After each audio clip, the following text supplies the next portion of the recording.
My first recommendation starts with the training of medical personnel, right from the responder on the other side of the phone when you call 999, all the way through to doctors who are not haematology specialists but deal with people with sickle cell, so they may be dealing in the A&E area, or the part where you go to like medical assessment after A&E but you haven't been admitted onto a ward.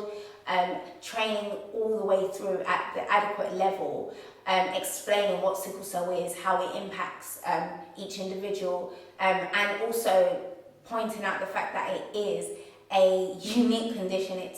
It's an individual condition. There's no one size fits all. So just because you've had an experience with somebody who had sickle cell and you gave them, I don't know, dihydrocodeine and they were fine, doesn't mean that you would experience me and you'll give me dihydrocodeine and I'll be fine. I mean, the average sickle cell crisis is supposed to last, I think, 3 to 5 days, but I've been in situations where I've been in hospital in crisis for a month, 30 days plus, and that's not the norm, but that's what's happened to me, so it's not impossible. So just kind of factoring that in, we're in the training that's given to medical personnel at all levels.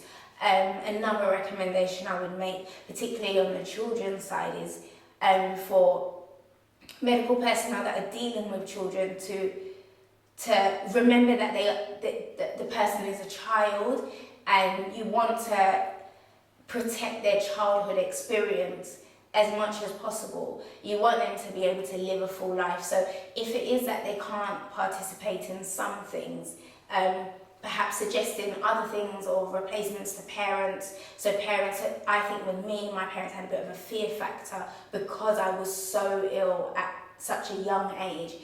Ordinarily as a parent, you would then want to like kind of coddle your child and protect them as much as possible. But in my adult years, I have found that a little bit of exercise when I'm strong enough to do so helps me. So perhaps not doing PE in secondary school isn't the best thing, isn't the best idea. So kind of factoring that in when you advise parents that this child still has a life to live and they will go on, and everything that you do will impact them psychologically, it will impact them physically, it will have an impact longer term.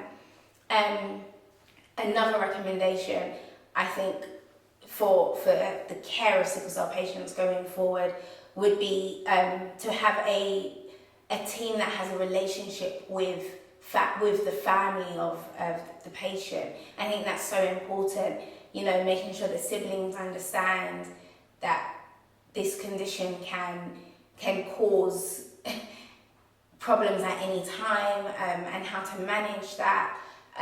Particularly if parents aren't able to deal with the situation straight away.